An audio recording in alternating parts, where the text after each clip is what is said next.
Hello friends, assalamu alaikum, namaskar. মই আজি অন্য এটা বিদ্যালয় আহিছো আপোনালোকৰ মাজত। আজি মই কৈ দিছো দেখিয়ে গম পাইছে কাটাকলি বনাইছো। মই একদম খাস্তা একদম সফট কাটাকলি বনাইছো। মই আজি মই কেনেকেনো বনাইছো এটো শেয়াৰ কৰিম আপোনালোকৰ লগত। ভিডিওটো চাব, ভাল লাগিলে লাইক শেয়াৰ কমেন্ট কৰিব, সাবস্ক্ৰাইব কৰিব। মই কাটাকলি বনাবৰ কাৰণে 1 কেজি ময়দা লৈছো। মই ইয়াত অলপ নিমখ দি দিছো, দেখিছেই। নিমখটো মানে অলপ কমাই দিব লাগে, নিমকি নিচিনা ইমান দিব নালাগে, অকমান দিলে হ'ল জাস্ট।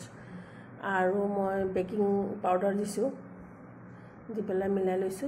লৈ এতিয়া মই ইয়াত দুটা কণী লৈছো দিবৰ কাৰণে। কণী কিটা কিন্তু হাঁহৰ ডাঙৰ ডাঙৰ দেখিছে, হাঁহৰ কণী, সেইকাৰণে ডাঙৰ কণী কিটা মই হাঁহৰ কণী লৈছো। ইয়াত মই ডাঙৰ কাপৰ 1 কাপ চেনি দিম। এখিনি মই মিক্সিত মিক্স কৰি লম, মানে পিছি লম। ইয়া কণী আৰু চেনি পিছি লৈছো। লৈ পেলাই ময়দাখিনি দি দিছো, দি পেলাই মিলাই লৈছো। লৈ মই ইয়াতে তেল দি দিম। তেলটো কিন্তু মই 2 কাপ জোখৰ দিম। চেনি দিছিলো যে কাপটো, হেতুতকৈ এইটো কাপ অলপ সৰু। এইটো চাহৰ কাপৰ ধৰক 2 কাপ এনেকুৱা, অলপ বেছি হ'ব পাৰে। মই তেল দি দিছো, মই ৰিফাইনেৰে বনাইছো। আপোনালোকে ডালডা দিব পাৰে বা অন্য তেলো দিব পাৰে, কিন্তু খোৱা তেল নহয়, মিঠা তেল নহয় আৰু বেলেগ ৰিফাইন।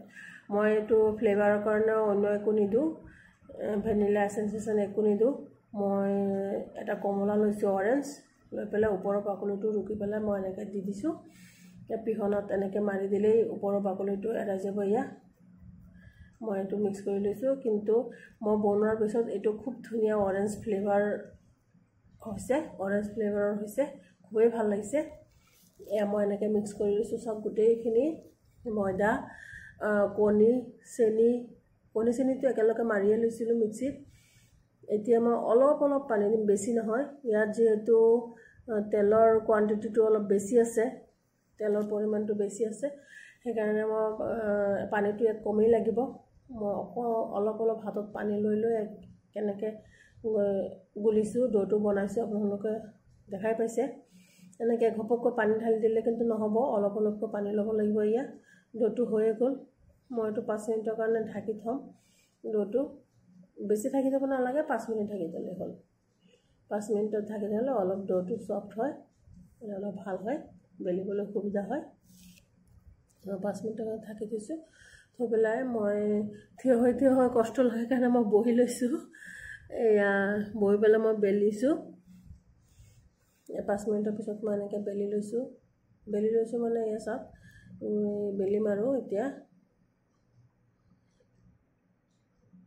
মই অলপ মঠি লৈছো, আৰু মঠি লৈ পেলাই এইটো 3টা মান ৰুটি একেলগ কৰিলে যিমান ডাঠ হ'ব ইমান ডাঠকৈ বেলিব লাগে। ৰুটি নিচিনা পাতল নহয়, 3টা ৰুটি যিমান ডাঠ হ'ব ইমান ডাঠকৈ বেলিলেই হ'ল। মই দেখাই দিছো কিমান ডাঠ, এয়া চাওক ইমানখিনি ডাঠ লাগিবই, যেহেতু কাটাকলি হয়। এইটো মই নিমখ দানিৰ ওপৰৰ খপটো লৈছো। আপোনালোকৰ যদি এনেকৈ শ্বেপ আছে, কিনিব পোৱা যায়, ষ্টাৰ শ্বেপ বা হাৰ্টৰ শ্বেপ বা ৰাউণ্ড, বিভিন্ন ধৰণৰ শ্বেপ পোৱা যায়। সেইবিলাক যদি আছে কাটিব পাৰে। মোৰ তাত নাই, সেইকাৰণে মই দেশী যোগাৰে কৰিছো। আপোনালোকে যিকোনো বটলৰ বা সৰু টেমাৰ খপ ল'ব পাৰে। শাৰ্প হ'ব লাগিব বস্তুটো, তেতিয়াহে কাটিব। মই এনেকৈ গোল কাটিছো, স্কোৱাৰো কাটিছো, মই ৰেক্টেংগল কৰিও কাটিছো। মই এতিয়া ভাজাটো দেখাইছো, গোটেইখিনি কাটা দেখুৱা নাই বাৰু, দীঘল হ'ব। কাটাটো আৰু কাটাই জানেই চবেই, ইমান কাটি থাকিলে ভিডিঅ'টো লং হৈ যাব। এতিয়া মই তেলখিনি গৰম হোৱাৰ পিছতহে এয়া কাটাকলিখিনি দিছো। আৰু মই যেনেকৈ এটা কৰি দিছো ঠিক তেনেকৈয়ে দিব, একেলগে ঢালি নিদিব। দিলে এইটো কাটাকলিটো কি হয়, ভাঙি যাব। এইটো খুব কেয়াৰফুলি ভাজিব লাগে। আৰু তেলখিনি পুৰা গৰম হোৱাৰ পিছত গেছৰ ফ্লেমটো মিডিয়ামত ৰাখিব লাগে, লও নহয় একদম হাইও নহয়। হাইটো বাৰু একদম ৰাখিবই নোৱাৰি, হাই দিলে একদম ওপৰেদি পুৰি যাব আৰু ভিতৰত কেঁচা হৈ থাকিব। এইটো মিডিয়াম ফ্লেমত লাহে ভাজিব লাগে। আৰু ওপৰত যে ফেনটো উঠিছে সেইটো কাৰণ হ'ল মই কণী দিয়াৰ কাৰণে কণী দিছিলোঁ যে ডোখিনিত গুলোতে সেই কণী দিয়াৰ কাৰণে ফেনটো ওলাইছে আৰু লাহে লাহে ভাজি থাকিলে আৰু বেছিকৈ ফেন ওলাই থাকিব এতিয়া প্ৰথম কাৰণে অলপ কম ওলাইছে ফেনটো কিন্তু লাষ্টলৈকে বহুত ফেন ওলায় এইটো ভাজোতে খুব কেয়াৰফুলি ভাজিব লাগে নহ'লে গোটেইখিনি একদম ভাঙি চিঙি তাতে তেলতে গুড়া হৈ যাব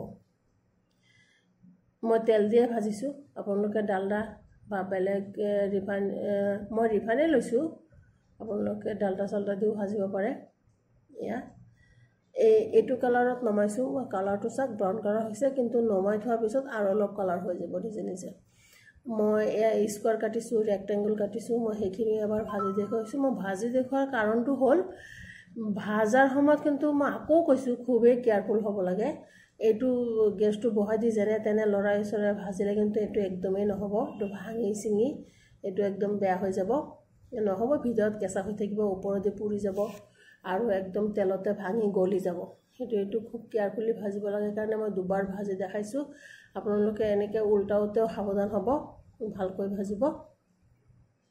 ভাজিব লাগে আৰু এয়া এইখিনি এইটো কালাৰ হৈছে ব্ৰাউন কালাৰ হোৱাৰ পিছত মই নমাইছোঁ আৰু অলপ নমাই থ'লে আৰু অলপ কালাৰ হৈ যাব এতিয়া এইটো কালাৰটো দেখাই পাইছে এইটো লাইটৰ পোহৰৰ কাৰণে এনেকুৱা হৈছে মই ভাজোতে সন্ধিয়া হৈ গ'ল এইটো লাইটৰ পোহৰৰ কাৰণে কালাৰটো এনেকুৱা কিন্তু কালাৰটো এনেই বহুত ধুনীয়া হৈছে কালাৰটো লাইটৰ পোহৰৰ কাৰণে কালাৰটো এনেকুৱা দেখাইছে কিমান খাস্তা আৰু কিমান বঢ়িয়া হৈছে খাবলৈ বহুত টেষ্টি হৈছে ভাল লাগিলে মই আকৌ কৈছোঁ লাইক শ্বেয়াৰ কমেণ্ট কৰিব ছাবস্ক্ৰাইব কৰিব থেংক ইউ ভিডিঅ'টো চোৱাৰ কাৰণে